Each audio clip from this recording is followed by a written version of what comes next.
Alors, je crois que le webinaire a commencé. Bonjour à tous. Première question, est-ce que vous nous entendez bien et est-ce que vous nous voyez bien? Si vous pouvez écrire dans le chat rapidement. Super, génial. Bonjour à tous et bienvenue dans ce webinaire. On est super content de vous accueillir aujourd'hui. Aujourd'hui, on va aborder comme thème comment déployer l'application de visioconférence Jitsi sur une instance Scaleway. Évidemment, c'est un petit peu particulier parce qu'on fait cet événement-là en confinement. Donc, on est tous les trois, chacun de notre côté chez nous. Pour rappel, le webinaire est enregistré. Il sera diffusé ensuite YouTube, sur notre chaîne YouTube. Donc voilà, il sera retransmis d'ici quelques jours. Donc n'oubliez pas, si vous vous connectez et que par mégarde vous activez votre micro, il faut le mute. N'activez pas vos caméras non plus. Si vous avez des questions, vous avez un onglet questions qui est juste sur la droite. Et vous pouvez poser des questions à n'importe quel moment de notre présentation. C'est vraiment fait pour ça, n'hésitez pas. Nous, on reviendra sur les questions vraiment à la fin. Voilà, on va faire aussi, Emma va vous mettre dans l'onglet, juste à côté de questions, vous avez un onglet sondage. On va juste faire très rapidement un petit sondage pour savoir quel niveau vous avez, pour pouvoir à peu près appréhender votre niveau. Et voilà. Donc voilà, on est vraiment ici pour vous expliquer comment est-ce que fonctionne Jitsi de manière très simple et très basique. Mais néanmoins, si vous avez des questions plus techniques ou moins techniques ou des choses qui ne sont pas assez approfondies, n'hésitez pas, on est vraiment là pour ça, c'est vraiment le principe. Donc, dans un premier temps, avant toute chose, je vais laisser la parole à Emma. Emma qui va vous présenter très rapidement Scaleway pour vous contextualiser un petit peu qui on est et ce que l'on fait. Est-ce que, Emma, c'est bon pour toi? Oui, c'est nickel. Bonjour tout le monde. Super. Merci d'être connecté. Comme disait Mélodie, on est ravis de vous avoir avec nous. Donc effectivement, moi je vais commencer par une présentation rapide de l'entreprise Scaleway. Qui on est, ce qu'on fait, nos produits, nos services, etc. Comme ça contextualisera un petit peu mieux ce webinaire. Donc n'hésitez pas aussi, si vous avez des questions, on les prendra aussi dans la partie Q&A à la fin du webinaire. Je vais donc partager mon écran. Normalement, c'est bon, vous devez tous voir ma présentation. Donc voilà, Scaleway, The Cloud Experience. Donc si en parallèle de cette courte présentation, vous souhaitez en découvrir un peu plus sur voilà, qui nous sommes et les services et les produits qu'on peut vous proposer, n'hésitez pas à ouvrir notre page, notre site web, scaleway.com. Vous pourrez, comme ça, moi, ma présentation va être très peu technique, c'est simplement pour vous donner un overview, une vue de haut de Scaleway, de ce qu'on peut faire pour vous. Donc, qui est Scaleway? Scaleway, c'est dans la filiale cloud du groupe Iliad. Alors, je suppose que la majorité d'entre vous connaissent le groupe Iliad. Si ce n'est pas le cas, vous devez connaître Free, de la Freebox, la Free Mobile. Free fait partie du groupe Iliad et Scaleway aussi. Donc, nous, on est la filiale cloud du groupe Iliad. On est fournisseur européen d'infrastructures cloud et pionnier de bare metal. Et pour vous donner un peu une idée de qui nous sommes sur le marché actuel, donc on est 9e fournisseur de cloud mondial et 2e fournisseur de cloud européen, de cloud public. Donc voilà, ça vous donne un peu une meilleure idée de nous sur le marché du cloud en France et à l'international et en Europe. Quelques chiffres supplémentaires. Scaleway, on est 250 collaborateurs en tout à peu près. On est entre les bureaux de Paris et de Lille et aussi sur nos 5 data centers. Donc on a les 5 data centers, ça inclut 4 à Paris en Ile-de-France et un 5e à Amsterdam. Cette année, on va aussi ouvrir un 6e data center en Pologne, donc en Europe de l'Est. Donc voilà, des belles aventures à venir. On a 60% de nos clients qui sont à l'international, qui utilisent 130 000 nos 130 000 serveurs qui sont en production dans tous nos data centers. Et donc voilà, comme je vous disais, une clientèle très internationale, présente dans plus de 160 pays du monde. Scaleway. Nos 3 activités, je pense qu'ici ça les illustre assez bien. On a Scaleway Data Center, Scaleway Dedibox et Scaleway Elements. Donc on a de tout, on va dire, pour vous fournir de l'hébergement data center jusqu'au cloud public, comme c'est indiqué ici. Donc, toutes les briques pour construire vos projets de A à Z ensemble. Scaleway Data Center, c'est quoi? C'est les infrastructures privées, c'est-à-dire c'est les data centers, c'est les baies, les racks, les serveurs, la clim, l'électricité. Donc, c'est vraiment nos data centers, les 5 dont je vous parlais tout à l'heure. Scaleway Dedibox, c'est nos serveurs dédiés, anciennement online.net, peut-être que vous connaissez, et anciennement Dedibox, qui aujourd'hui donc est Scaleway Dedibox. Et enfin, Scaleway Elements, donc ça c'est notre cloud public, notre écosystème cloud. Je vais y revenir un peu plus en détail dans quelques slides, mais voilà, ça vous donne un bel aperçu de nos 3 activités. Donc Scaleway, c'est toute une histoire, je vais faire un petit retour en arrière rapidement.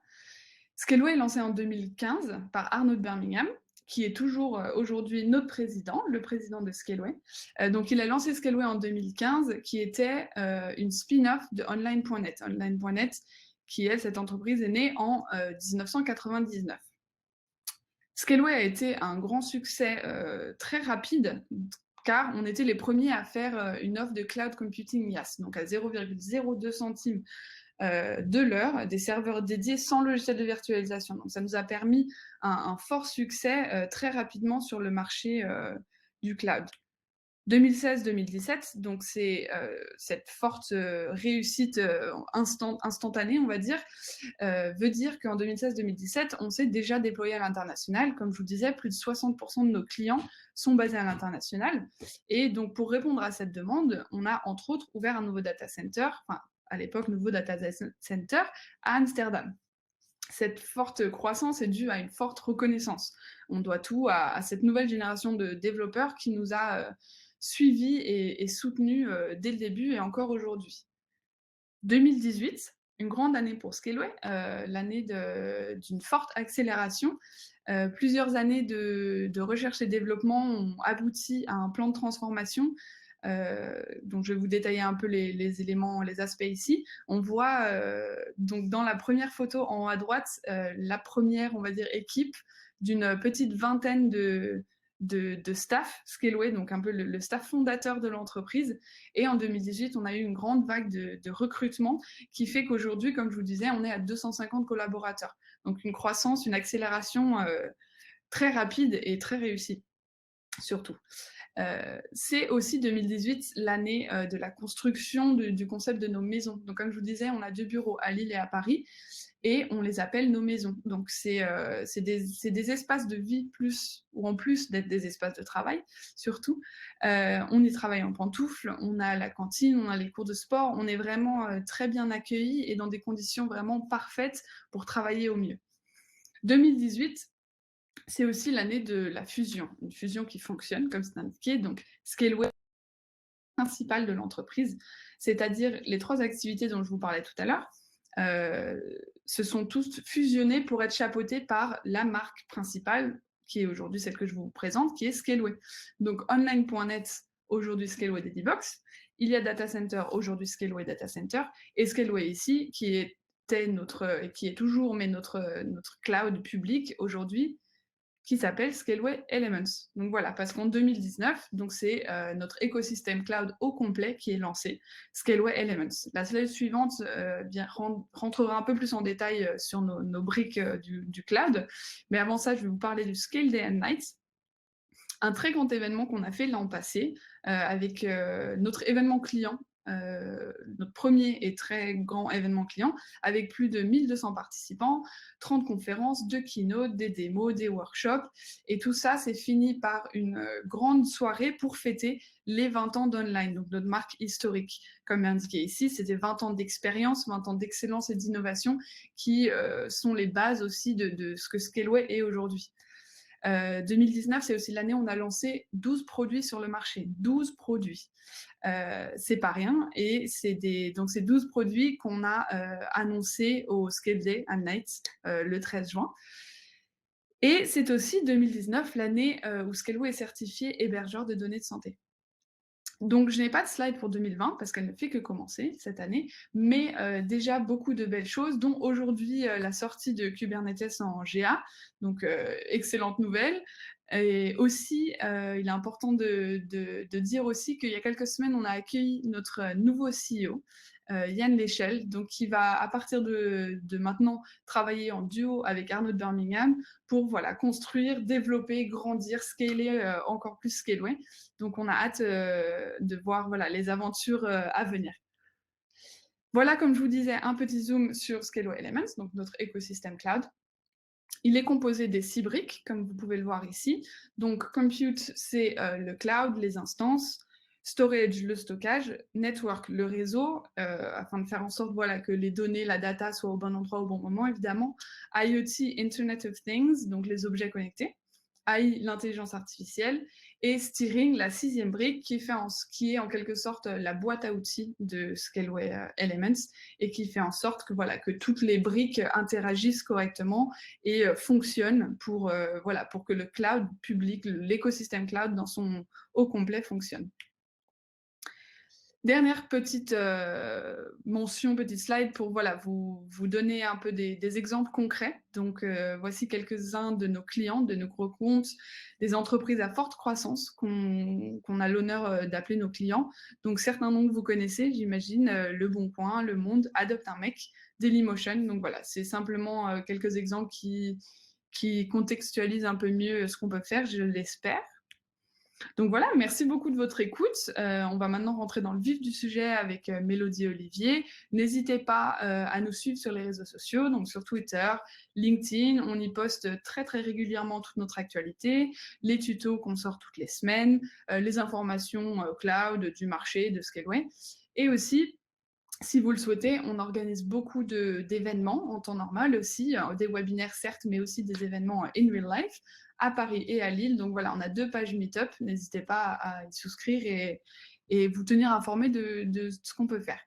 Je vais donc repasser la parole à Mélodie. Est-ce que tu m'entends bien? Est-ce que tu es là? C'est bon, ouais. Merci beaucoup Emma pour cette présentation. Parfait. Est-ce que tout va bien dans le chat pour l'instant? Vous nous entendez toujours bien? Pas de soucis réseau, rien? N'hésitez pas, il faut le dire, Ah, c'est parfait. criez si ça va pas.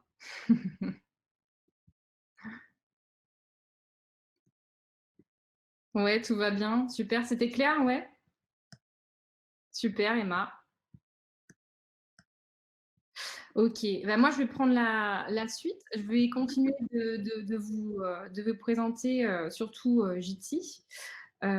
Donc le sommaire de ce qui reste à aborder ensemble aujourd'hui.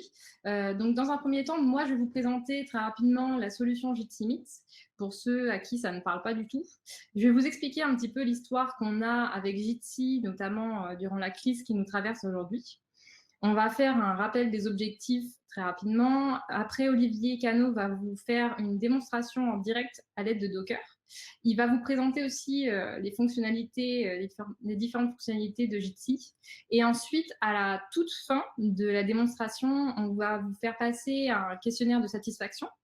Ce questionnaire de satisfaction peut être anonyme, mais on va vous demander à la fin si vous voulez laisser votre adresse email. Si vous laissez votre adresse email, vous êtes d'emblée concourant au concours pour gagner un Raspberry Pi Scaleway. Attention, logotypé Scaleway, vraiment, je tiens à le dire. Et bien entendu, on fera les échanges de questions-réponses si vous avez des questions ou si on n'a pas été assez clair, n'hésitez pas. Donc, qu'est-ce que Jitsi Meet? Très rapidement, Jitsi Meet, c'est anciennement SIP Communicator. En fin de compte, c'est une messagerie, c'est une application de messagerie instantanée et de visioconférence. Pour ceux qui ça parle pas du tout, on peut l'apparenter à Skype, en fait. Exactement les mêmes fonctionnalités de Skype, mais elle est différente sur de nombreux domaines, notamment du fait que c'est une application qui est libre. Qu'est-ce que je veux dire par une application libre? En fait, aujourd'hui, une application qui est un logiciel, en tout cas, qui est considéré comme libre, il confère à son utilisateur plusieurs libertés. La liberté déjà d'avoir accès au code source, la liberté d'exécuter le programme, la liberté d'étudier le fonctionnement du programme et de l'adapter à ses propres besoins. On peut aussi redistribuer des copies de ce dit programme et aussi la liberté de pouvoir l'améliorer et de le promouvoir auprès des communautés. Par exemple, là, dans mon exemple par rapport à Skype, ce n'est pas possible de récupérer le code source de Skype pour pouvoir l'utiliser et l'adapter à ses besoins. C'est aussi une application qui est préconisée par l'État français. Emma va vous envoyer le lien du socle interministériel de logiciels libres, qui est la CIL, qui est un ensemble de logiciels préconisés par l'État français. L'État français s'est engagé à faire ça depuis 2016 et ça vous permet d'avoir un petit tableau avec tous les logiciels libres qui sont préconisés. C'est une application qui est fiable et qui est sécurisée, c'est-à-dire que toutes les connexions sont chiffrées. C'est assez pratique pour être certain que les données ne sont pas récupérées lors de vos appels et lors de vos échanges, que ce soit en chat, que ce soit en appel, etc. C'est aussi une application qui est multiprotocole, c'est-à-dire qu'elle prend, l'application elle-même prend en charge plusieurs protocoles différents, ce qui vous permet de pouvoir, en fin de compte, les intégrer directement ici à des applications telles que Yahoo, Facebook ou même Google. C'est aussi une application, et c'est ce qu'on va s'efforcer de vous démontrer avec Olivier tout à l'heure, qui est vraiment très facile à installer. Si on suit vraiment la procédure, elle est très simple à installer. Alors, pour revenir sur ce qui s'est passé pendant le coronavirus, en fin de compte, c'était la semaine dernière, donc comme tout le monde, on a été un petit peu chamboulé par la crise qui est en train de nous traverser. Et de nombreux, en fin de compte, nos communautés ont ressenti aussi cette même crise et ont eu du mal parfois à s'adapter et ont eu besoin, en fin de compte, de nouveaux éléments, de nouvelles applications pour pouvoir repenser leur manière de travailler ou leur manière d'interagir. Donc nous, on a décidé de réagir au mieux, de répondre au mieux à cette demande-là. On a déployé la solution qui s'appelle ensemble.scaleway.com, qui est d'ores et déjà active et qui permet en fait de faire des visioconférences quand vous voulez. C'est-à-dire qu'en moins de 48 heures, on a déployé plus de 100 serveurs pour vous permettre d'avoir une solution qui est gratuite, qui est libre d'accès pour tous et sur lequel on n'a pas mis de contraintes. C'est-à-dire qu'on n'a pas mis de contraintes si vous êtes 50 sur une même réunion, ça ne pose aucun souci. Si vous voulez rester 1 heure, 2 heures, ça ne pose aucun souci. La seule contrainte qui est aujourd'hui allouée, c'est les serveurs qu'on a mis à disposition de cette solution. Donc, pour rappeler, mais cette solution-là, évidemment, elle n'est pas customisée pour vos objectifs à vous. Donc, pourquoi est-ce que ça nous tenait à cœur de faire ce webinaire aujourd'hui? Déjà, dans un premier temps, parce que c'était important pour nous de vous montrer en toute transparence le process qu'on a utilisé pour mettre en place cette solution, c'est-à-dire comment est-ce que nos techs ont mis en place la solution. Bien entendu, c'est juste pour vous donner un petit overview. C'est un peu plus complexe que ça, mais au moins, ça vous permet d'avoir les clés en main pour pouvoir le reproduire chez vous. Et du coup, dans le même temps, de le personnaliser sur vos instances avec votre nom de domaine. L'avantage derrière ça, c'est vraiment que c'est vous qui êtes maître de la charge que votre instance peut tanker. Et également, ça vous permet de configurer entièrement votre environnement avec les paramètres qui vous seront personnalisés. Donc, en gros résumé, ça vous permet de générer une solution durable pour votre activité. Donc, pour rappel, ce qui va être abordé aujourd'hui, ça a été un petit peu énoncé dans le texte de l'invitation, c'est vraiment d'installer Gitmit, d'utiliser Docker Compose, d'utiliser un script de certification Let's Encrypt SSL, ça c'est vraiment des notions qui vont être abordées aujourd'hui, d'ouvrir ensuite votre première salle de visioconférence.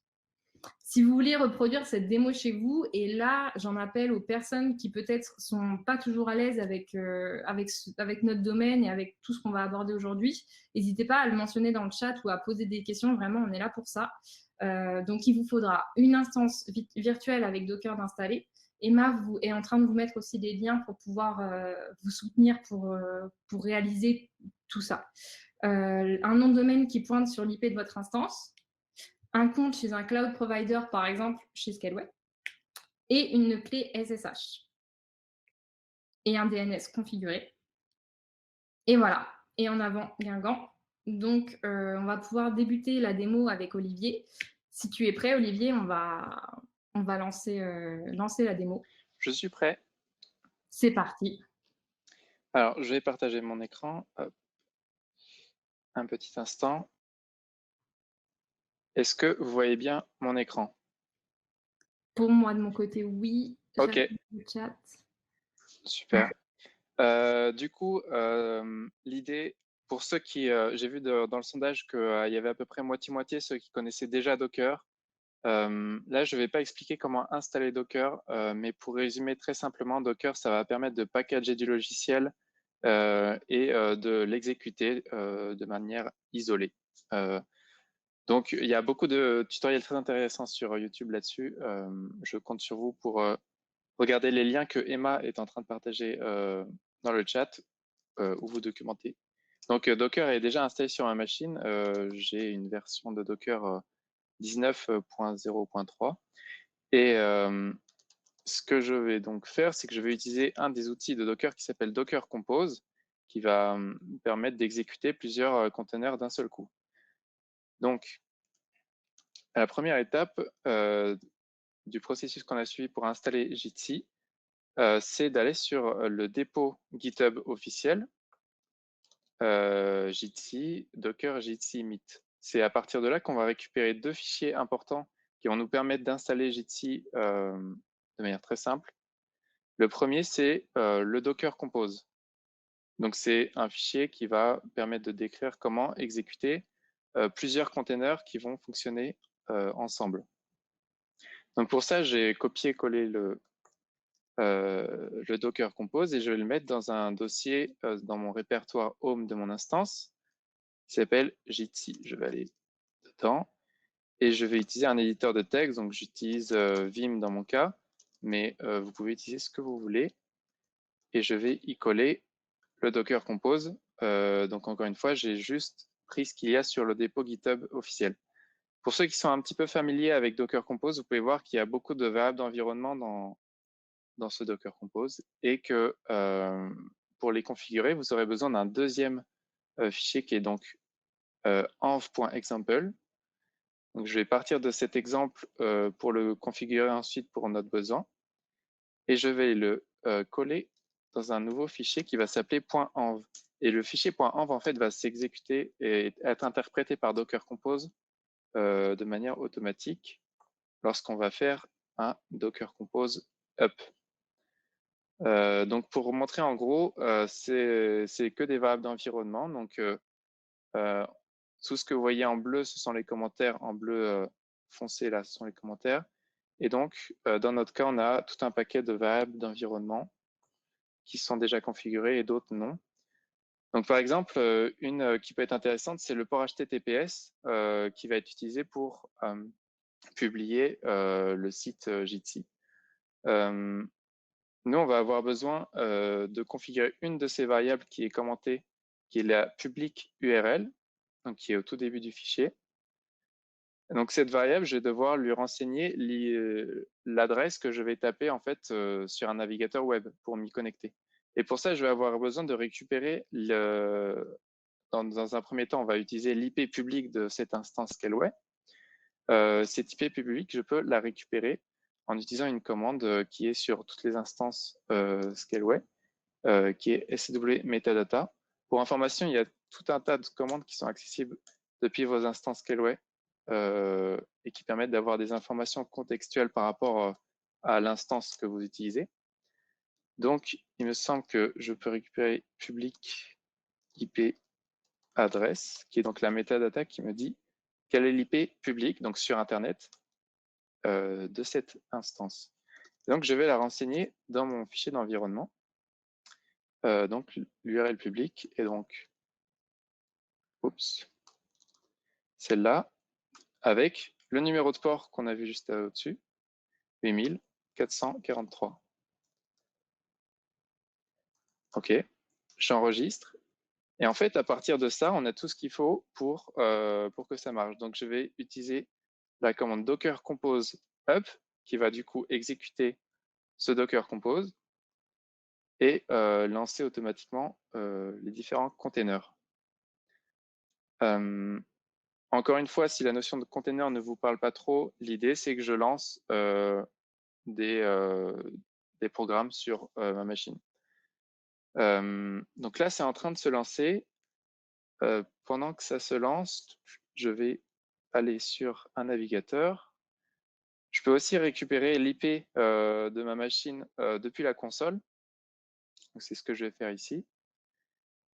et je vais la mettre dans mon navigateur Chrome, dans cet exemple, 1443. Donc, il faut savoir que lors du lancement des containers, ça va mettre un petit peu de temps au début parce qu'il est en train de générer une clé qui va servir au chiffrement du flux vidéo, donc pour la partie sécurité en fait.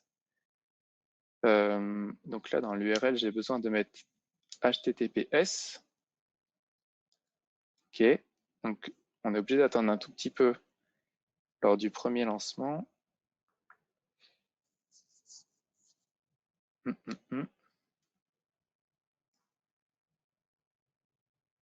Voilà. Quand vous voyez tous ces points-là qui sont affichés dans les logs, ça veut dire que c'est prêt. Donc, je vais y aller.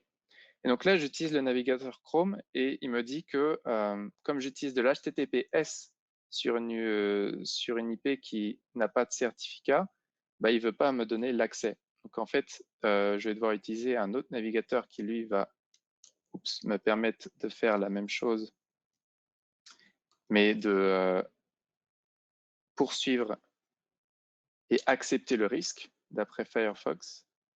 Donc en fait, là, j'accède au site même si le certificat n'est pas valide. Donc, même si ça, c'est pas de l'HTTPS sécurisé. Donc voilà, j'ai Jitsi qui fonctionne sur Internet. Je peux lancer une conférence, activer, désactiver la caméra, le micro. Donc, il faut savoir que la première personne qui accède à une conférence va pouvoir avoir les droits de modération sur cette room. Donc, je peux partager mon écran. Il y a un système de demande de la parole. Il y a un chat aussi où il faut renseigner un pseudonyme pour l'utiliser.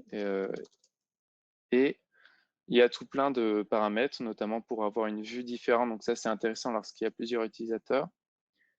Et des paramètres voilà, que je vous laisserai explorer plus en détail. Donc, ça marche. La première étape, c'est d'avoir un truc qui marche. Maintenant, la deuxième étape, ça va être d'utiliser un vrai nom de domaine. C'est-à-dire que là, on est passé sur un navigateur Firefox, c'était un peu contraignant, il fallait dire qu'on acceptait le risque d'aller sur un site non sécurisé. Et donc, pour ça, on a utilisé un nom de domaine qui s'appelle scw-jitsi.tutorial-sandbox.com. Et donc, je vais vous montrer comment le configurer.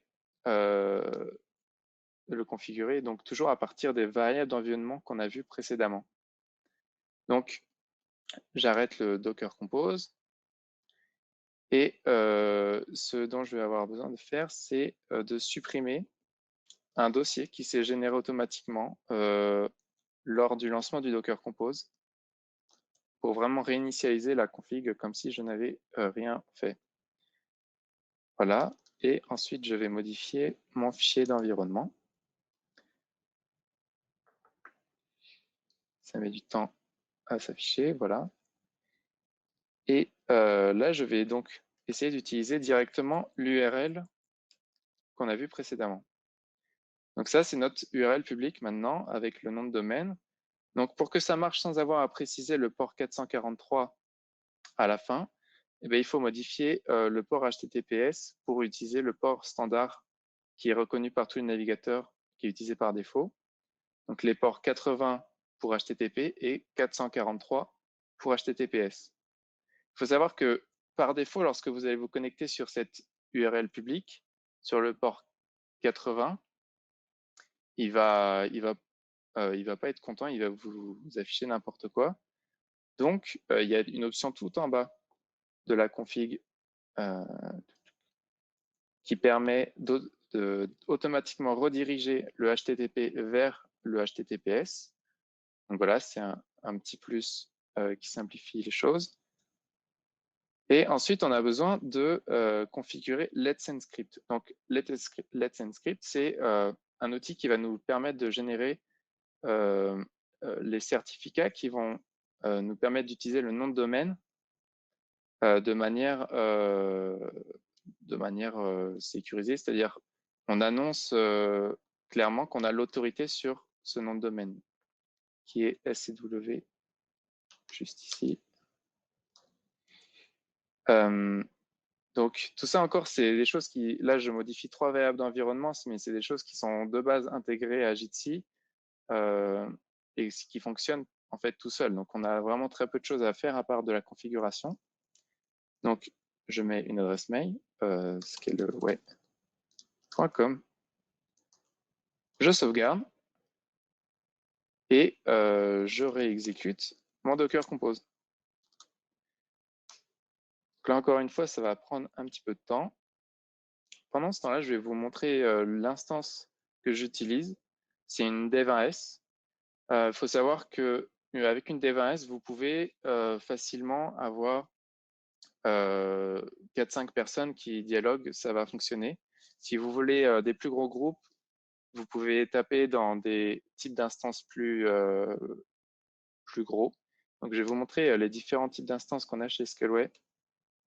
On a donc dev1s, c'est vraiment le type d'instance le plus petit et le moins cher, donc à 2,99 € par mois, avec 2 corps et une bande passante largement suffisante pour faire tourner Jitsi.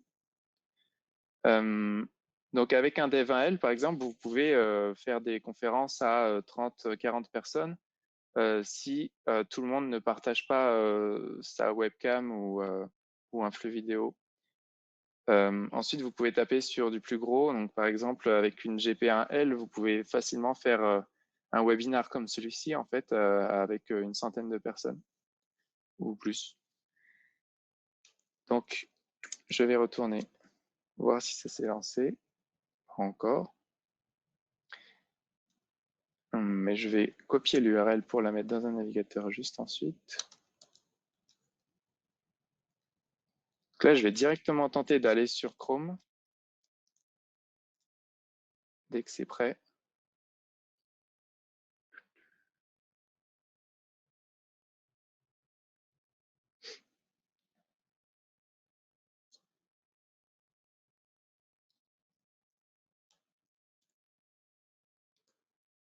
Pour l'instant, ce n'est pas prêt. Sachant que cette URL, on va vous la partager dans le chat et vous pourrez tester vous-même.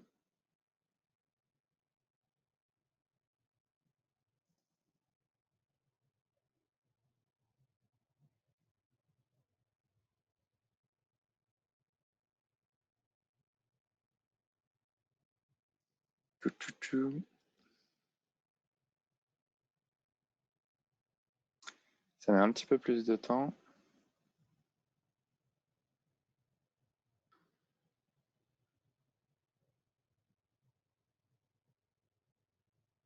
On attend de voir les logs avec tout plein de points sur l'écran.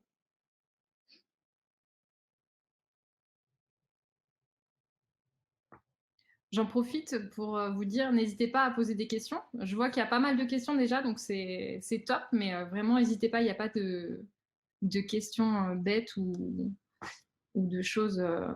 Sachant que juste ensuite, on pourra avoir Jérôme qui va nous accompagner aussi pour répondre aux questions. Donc, n'hésitez pas.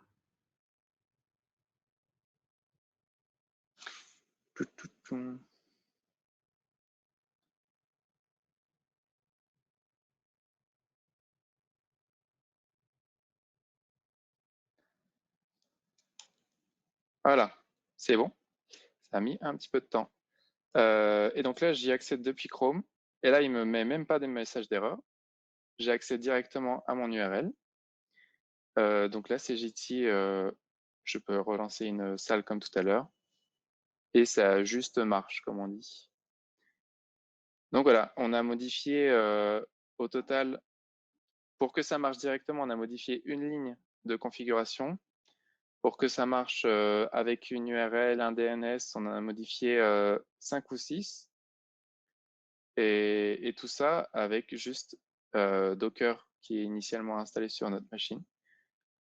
Donc voilà, je vais rendre l'antenne à Mélodie.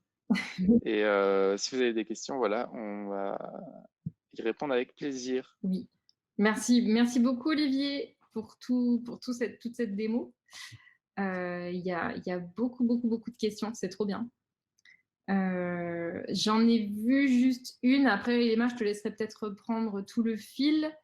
J'ai vu une question sur combien de personnes estimez-vous sur la plateforme ensemble.scaleway.com. Peut-être qu'on peut revenir très très rapidement dessus. C'est vrai que je ne l'ai pas trop détaillé, mais je ne sais pas si Olivier, tu as des stats par rapport à ça. Si, en gros, ensemble.scaleway.com a plus d'une cinquantaine de Dev 1L, donc qui est le type d'instance que je vous montrais précédemment. Donc actuellement, il y a des gens qui l'utilisent à plus de 30, 40, 50 personnes dans une même salle. Des fois, on a eu. J'ai sous la main des graphes d'utilisation, si vous voulez. Actuellement, on a 172 participants avec une cinquantaine de conférences. Et pour donner une idée, sur le pic dans la journée, on était autour de 500 participants avec... Tu as un graphe Tu peux nous partager ton écran ou... Ah oui, je partageais pas l'écran, j'ai oublié. Je partage. Un peu plus parlant comme ça. Est-ce que vous voyez? Oui. Ouais. C'est bon. Donc actuellement, je disais, on est à peu près 172 participants qui sont en train de l'utiliser. Et donc, le graphe des participants sur la journée. Donc, on a eu un pic ce matin à 11h20 où il y a eu 558 participants qui utilisaient une centaine de conférences, de salles de conférences différentes. Donc voilà, en gros, pour les stades d'utilisation. Ouais, sachant que c'est une solution du coup qui a été listée dans les solutions de l'État, en tout cas de visioconférence. Donc, c'est une solution qui est liée à la fiabilité. Et voilà, en parallèle de ça, on a quand même toutes nos équipes aussi qui travaillent pour déployer des choses pour le gouvernement français. Donc, on ne fait pas que ensemble. Enfin, on essaye vraiment de soutenir un peu tout le monde dans cette crise. Donc voilà. Je crois que Jérôme est déjà en train de répondre à plusieurs questions par écrit. Jérôme, viens en vocal hein, si tu veux. Ouais. Moi, j'en vois une là de... attends, je l'ai perdu. Avez-vous fait un tableau des instances Scaleway nécessaires en fonction du besoin de visioconférence de Jacques Dijon? Je lui envoie la réponse dans le chat, enfin dans la partie réponse. Ouais, j'ai dit tout à l'heure à peu près 5 personnes sur du Dev1S, une quarantaine sur du Dev1L et du GP1L pour moins de 150 personnes. Mais encore une fois, faut pas que tout le monde partage le flux vidéo en même temps parce que effectivement là ça monte assez difficilement à plus de je sais pas, on n'a jamais testé, mais peut-être que moins de personnes. Jérôme, si tu veux te présenter rapidement pour tout le monde. Ouais, bonjour, désolé, alors pas de vidéo pour moi, mais du coup, moi je travaille également dans la même équipe que Olivier, donc sur la partie API Gateway et Developer Tools. Et du coup, on a travaillé ensemble justement sur pour monter la plateforme ensemble.scalo.com, donc en 48 heures, c'était rigolo. Et donc oui, voilà, pour continuer sur rebondir sur la question qui était en cours, la principale limite aujourd'hui sur les instances, ça va être le nombre de flux vidéo live en même temps. Aujourd'hui, le network des instances, on est très loin de le saturer avec du Jitsi. Donc, ce qui va vraiment appliquer, c'est le nombre de streams simultanés vidéo. Sachant qu'il faut bien être conscient que du coup, tous les flux vidéo passent par le serveur. Donc, à chaque fois qu'une personne en plus se connecte, ça rajoute pas un flux en plus, mais ça rajoute 1 fois le nombre de participants. Donc, plus on est de participants, et le nombre de flux vidéo à traiter en parallèle est exponentiel en fonction du nombre de participants, donc ça peut assez vite monter. Sur l'audio, on n'a pas de problème. Donc, on a testé avec des devs 1M, il me semble qu'on est arrivé à 70, 80 personnes en audio sans problème. Par contre, la limite était un peu plus basse avec les vidéos. Sachant qu'il y a Arnaud dans le chat qui a fait une bonne remarque, c'est qu'au bout d'un moment, le nombre de flux vidéo est tellement important que c'est non pas les instances Scaleway qui souffrent, mais votre PC. C'est-à-dire le client Jitsi de votre navigateur web. Ça va aussi. Voilà. On a une autre question de Alexander. Non, ça c'est déjà... Ouais. C'est déjà répondu? Oui, c'est déjà répondu. C'est celle de Greg, peut-être si on les prend dans l'ordre, c'est Greg en dessous. Est-ce que ça va être Oui. install local ou Docker machine? Ah, attends. Mais il y a Jérôme qui a répondu. Oui, il a déjà répondre à l'oral. Du coup, l'installation a été faite avec Docker en local en étant SSH sur la machine.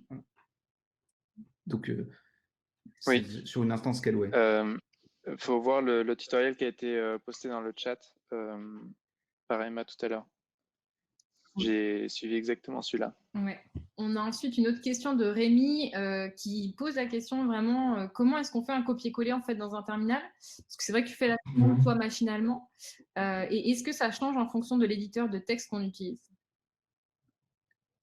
Certainement. Moi, j'ai fait un copier-coller en faisant CTRL-C, CTRL-V, mais c'est pas impossible que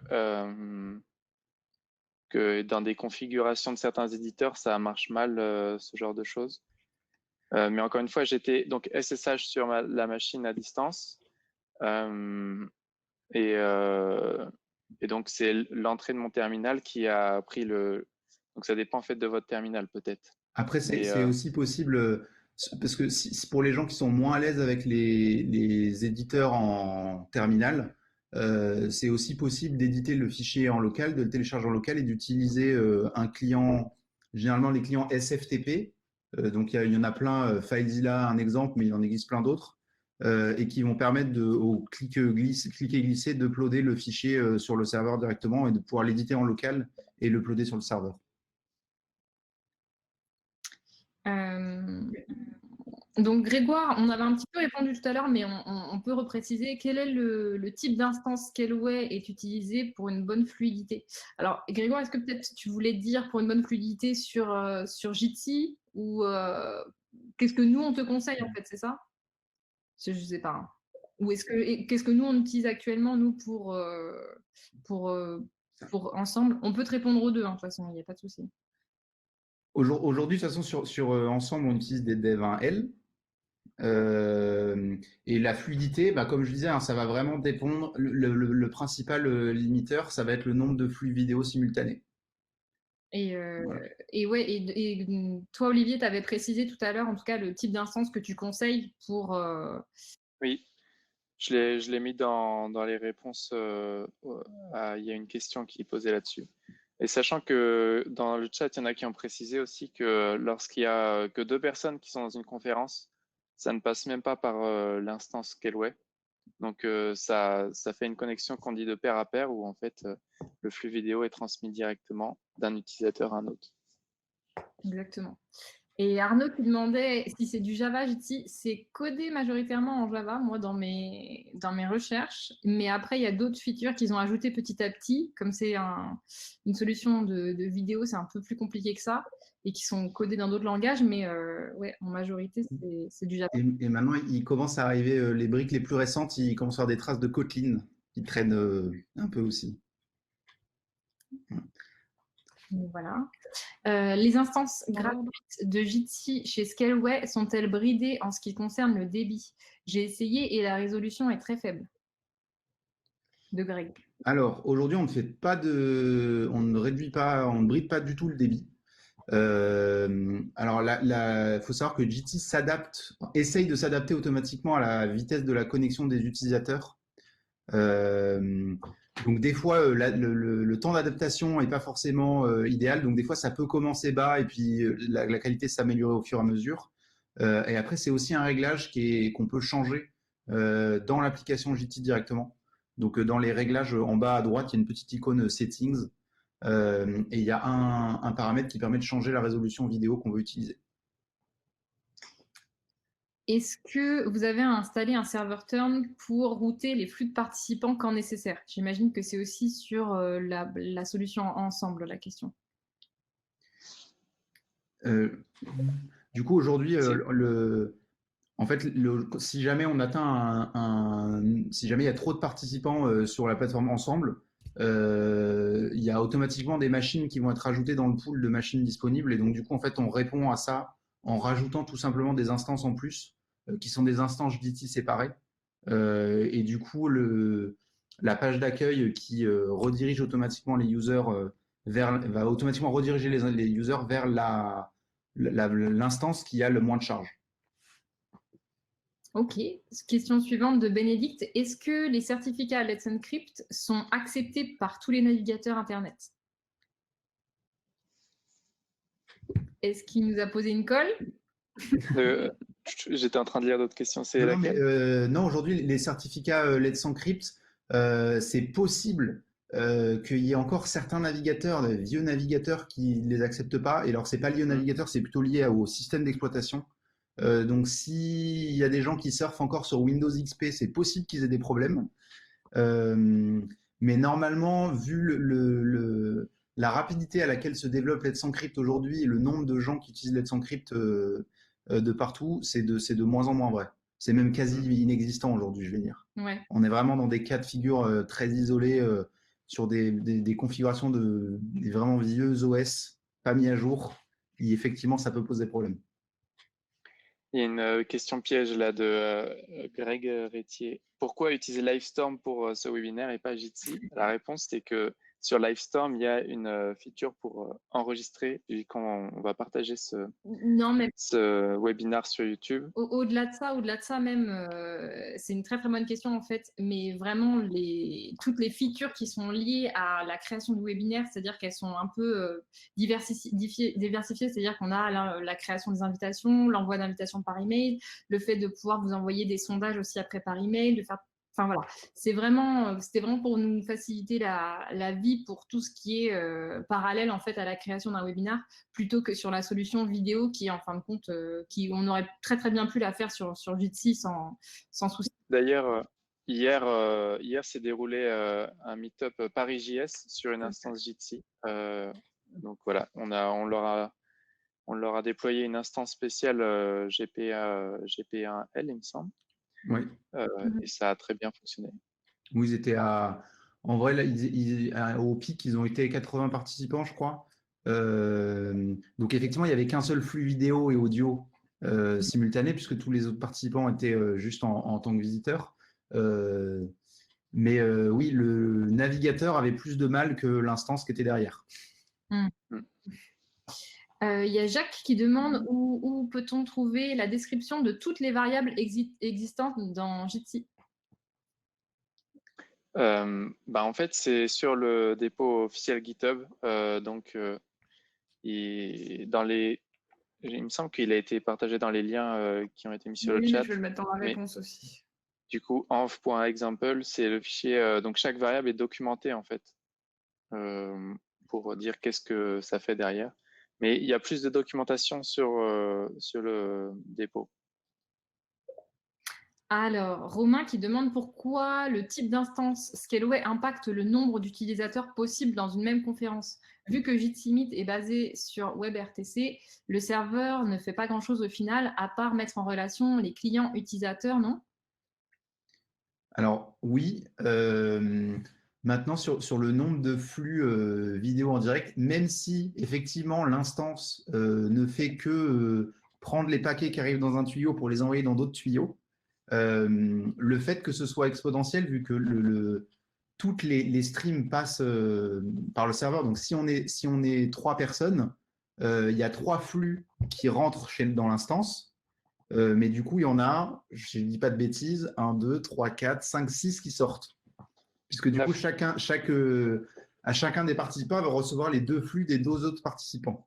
Et donc, du coup, en fait, plus on est de participants en vidéo, plus en fait le nombre de paquets à traiter et à envoyer dans les tuyaux est élevé. Et c'est le CPU qui finit par être débordé. Le network est clairement pas débordé. Mais en tout cas, le CPU, à un moment donné, il n'arrive plus à tout simplement traiter en temps réel tous les paquets qui arrivent sur l'audio et la vidéo en même temps.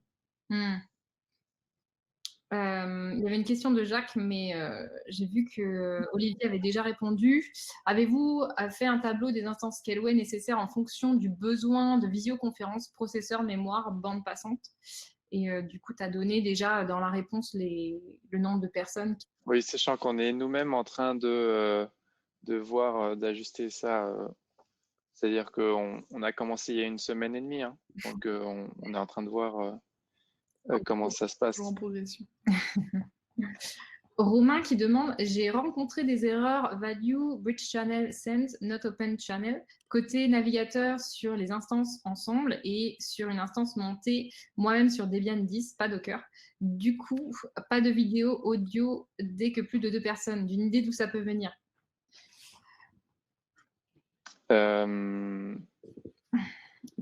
Non. Comment t'as fait ton tuto en fait, Romain? T'as suivi un tutoriel particulier ou pas?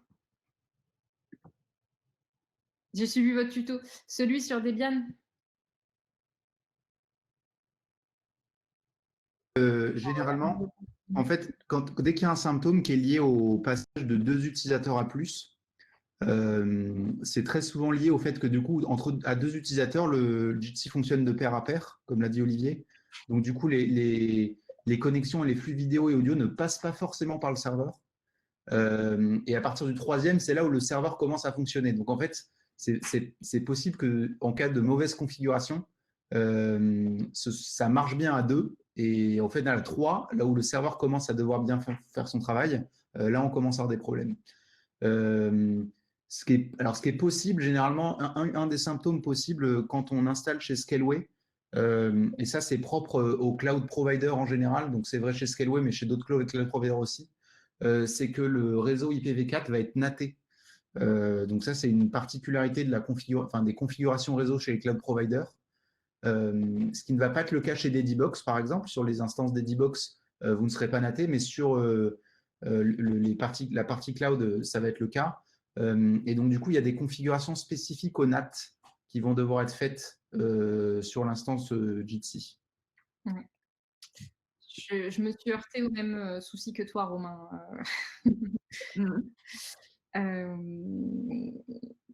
Sébastien qui demande: quel volume de bande passante est consommé par utilisateur au niveau de la connexion de l'utilisateur et au niveau du serveur? Ça dépend s'il partage un flux vidéo, s'il partage audio et s'il fait les deux, s'il fait son écran en même temps. Ça dépend de beaucoup de choses en fait. On a le chiffre par utilisateur ou non? C'est Je suis en train d'aller le chercher. Ok. Je suis en train d'aller le chercher. Je vais regarder si j'ai quelque chose. Ok, ça marche. On prend une autre question en attendant que tu trouves ça. Le dashboard Grafana est dans le Docker pour les stats ou pas? Non. Le dashboard Grafana, on l'a fait nous-mêmes la semaine dernière. Et pareil, les métriques qui sont exportées ne sont pas dans le Docker. D'accord. On a rajouté ça, c'est la couche qu'on a rajoutée voilà, à nous. Mais on va probablement partager ça un jour. Je ne sais pas ce qu'en pense Jérôme, mais il me semble qu'il y a moyen de partager ça. Oui, surtout que ça n'était pas une partie de plaisir. Récupérer les métriques de Jitsi, c'était pas forcément la partie la plus évidente. Est-ce que tu as trouvé, Jérôme, pour la question de Sébastien, des chiffres par utilisateur ou pas? Non, par utilisateur, on ne va pas avoir. J'ai des chiffres globaux. Donc, par exemple, j'ai pris au pif tout à l'heure, on était à 500 connexions, enfin 500 utilisateurs, 500 participants. Donc on va dire, le problème c'est que je ne sais pas s'ils avaient de la vidéo et de l'audio. Donc sur 500 personnes simultanées, on était à un peu plus de 400 mégabits par seconde de bande passante. Donc on est encore dans le cadre de ce que peut supporter une seule instance, puisque je crois que les instances Scaleway, les D20L, c'est 400 mégabits, si je ne dis pas de bêtises. Donc du coup, c'est clairement pas le network qui va limiter, c'est clairement pas la bande passante des instances qui va limiter Jitsi. Le CPU sera en bien piteux état bien avant le network. On a une question de Mohamed qui demande est-ce que educ-ensemble.scaleway.com a un rapport avec ensemble.scaleway.com? Pour te répondre, Mohamed, oui, en fait, c'est comme on disait tout à l'heure, c'est en lien. C'est vraiment les choses sur lesquelles on est en train de travailler pendant la crise du Covid-19, sur lesquelles on est tous sur le front, en fait, pour essayer de proposer des solutions gratuites et libres d'accès pour plusieurs personnes, pour plusieurs personnes et à différentes vocations. Donc, autant ensemble.scaleway.com, elle est pour tout le monde, autant pour l'éducation nationale, c'est vraiment une plateforme qu'on a mis en place pour l'État, directement. Prochaine question. Ouais. Super question de Romain. Qu'allez-vous faire de ensemble.scaleway.com une fois que le confinement sera terminé? Est-ce que ce sera toujours gratuit? Alors ça, je n'ai pas la réponse.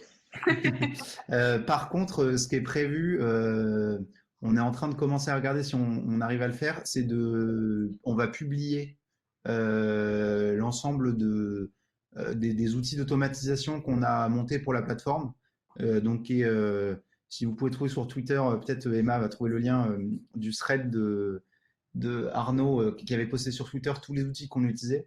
Parce que du coup, tous les outils qu'on a utilisés, mis à part un qui est aujourd'hui en bêta privée pour l'instant, qui est le produit nom de domaine qui va arriver très très vite. Si vous voulez vous inscrire pour la bêta, c'est le moment. Mais du coup, on a utilisé que des outils qui sont open source. Donc, on a utilisé du Terraform, du Ansible pour la configuration des instances. Et donc, tout ça, on aimerait potentiellement le publier. Alors, ce ne sera pas forcément utilisable en l'état, parce que bon, il y a des choses un peu spécifiques, comme on dit, on l'a fait en 48 heures, donc malheureusement, ce n'est pas le plus générique et le plus parfait et réutilisable clé en main. Mais en tout cas, c'est un bon cas d'école de comment est-ce qu'on peut mettre plein d'outils open source les uns à la suite des autres pour réussir à faire des plateformes très rapidement. Ouais. Et d'ailleurs, il n'y a pas que le thread d'Arnaud par rapport à cette histoire-là, il y a aussi toutes nos équipes de tech writers qui ont écrit un super article que Emma va vous partager justement, qui relaie un petit peu tout ce qu'on a fait et tout ce qu'on a mis en place avec nos produits et toutes les équipes du coup qui ont été mandatées sur le front pour pouvoir déployer la solution en très très très peu de temps. Oui, elle est dans le chat et je viens de la mettre en réponse à la question aussi. Donc, il y a tous les détails que Jérôme vient d'expliquer. Et effectivement, il y a aussi le tweet d'Arnaud. Ouais, c'est ça. Mais voilà, il y a un peu plus de détails dans cet article technique quand même. Renaud, très très bonne question aussi. Est-il possible d'enregistrer une visioconférence afin qu'elle soit revisionnée au besoin par la suite? Alors, Jérôme, tu m'arrêtes si c'est faux, mais pour l'instant, aujourd'hui, sur la solution ensemble qu'on a mis en place, c'est pas possible. Mais pour information, là, avec le tutoriel qu'on t'a fait là à l'instant, tu peux aussi installer Jibri qui te permet d'enregistrer en fait aussi. C'est une autre solution. Enfin, c'est quelque chose que tu vas ajouter à ta config qui va te permettre justement d'enregistrer ta visioconférence. Tu me dis, hein, Jérôme. C'est exactement ça. En fait, oui, Jitsi, il a vraiment été composé comme un ensemble de blocs et de Lego qu'on met ensemble pour faire fonctionner la solution. Donc, il va y avoir il y a un serveur XMPP qui s'appelle Prosody. Il va y avoir un serveur qui s'occupe de gestion des streaming vidéo qui s'appelle JVB, le Jitsi Video Bridge. Il va y avoir un composant qui va gérer l'organisation des conférences et quel participant est dans quelle conférence, qui s'appelle JCOFO. Et effectivement, il y a un autre module alors qui n'est pas installé sur ensemble.scale.com, mais qui s'appelle Jibri pour Jitsi Broadcasting, je pense, infrastructure, ouais, je crois que c'est ça, qui permet de faire du broadcasting et aussi de capturer le flux vidéo et de pouvoir l'enregistrer. Donc ça, c'est un composant de Jitsi qui n'est pas activé sur ensemble, mais qui est possible, il est possible de l'activer. Là, je crois que dans le repo Docker Compose que Olivier a présenté, ils en parlent et c'est possible de l'activer. Je vais garder la question d'Arnaud pour la fin. Jérôme, tu fais un webinaire sur l'Odyssée des paquets dans Scaleway? Apparemment, oui. L'Odyssée des requêtes. Alors, moi, c'est plus des paquets moins, parce que je ne fais pas partie de l'équipe réseau, mais je crois des requêtes HTTP, ouais, c'est prévu. Et Arnaud qui nous demande si on a d'autres webinaires de prévus comme celui-là. Emma, si tu veux répondre. Bien sûr. Bien sûr, on en a déjà 2 la semaine prochaine, jeudi prochain, si je ne me trompe pas, hein, jeudi 2 avril. Une première à 9h du matin, les 2 la semaine prochaine sont en anglais, et après on aura les versions françaises la semaine suivante, le mardi suivant. Donc c'est introduction à Kubernetes. Et la prochaine, c'est aussi le même jeudi 2 avril en après-midi à 16h30. C'est un niveau plus expert. Donc en fait, on ouvre la journée avec un niveau débutant et après on va plus en profondeur dans le sujet en après-midi à 16h30. Et ces 2 mêmes conférences seront faites en français le mardi 7 avril. Et il y en a d'autres à venir, dont celle de Jérôme.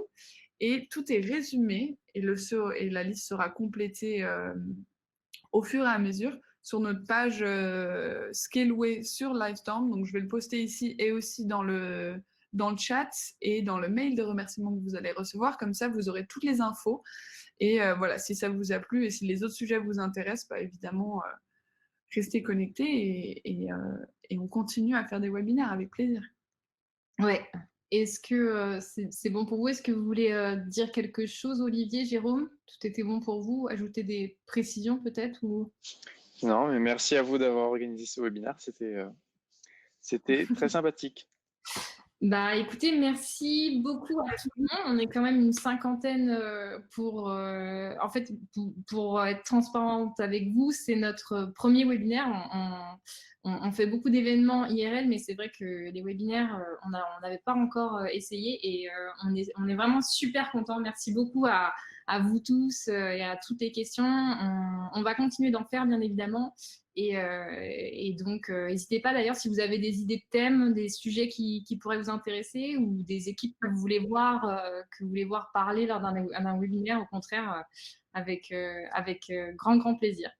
Et bah, merci beaucoup et puis bah, bonne soirée à vous tous et puis bah, à jeudi prochain. Et attends, dernière chose, oui. Avant de partir, ou par la suite, si vous le voulez bien, on a un petit sondage à vous faire. Ça ne prendra même pas une petite minute de votre vie, donc on apprécierait énormément si effectivement vous pouvez répondre au sondage. Je vais mettre le lien dans le chat. Oui. Donc voilà, c'est pour, toujours comme on vous disait, c'est le premier webinaire qu'on a fait cette année, donc c'est histoire de construire et d'améliorer et de toujours produire des choses mieux, des sujets comme ça. Vous pouvez nous dire si vous avez des sujets qui vous intéressent aussi par la suite. Et comme l'a dit Mélo tout à l'heure, n'oubliez pas, ce sondage vous donne la possibilité de gagner un Raspberry Pi. Donc c'est top. Donc je vous l'ai mis dans le chat. N'hésitez pas évidemment, s'il vous plaît même. Un Raspberry Pi 100% Scaleway. 100% Scaleway. Il est bleu. Donc voilà, on attend vos réponses. Si vous ne répondez pas, vous n'aurez pas de Raspberry Pi. Laquelle version? Bonne question, Emma. Faut que je retrouve. On me pose une colle. C'est le 3, il me semble. Le 3, voilà. Ok. Parfait. Bon, merci beaucoup à tous. Le lien est juste là. Pardon? Merci beaucoup à tous et puis bah, bonne soirée. Merci beaucoup Olivier, merci beaucoup Jérôme, merci beaucoup à toute la team qui est aussi dans le chat. Merci beaucoup Emma et voilà. À très vite. À très vite. Merci. Merci à tout le monde.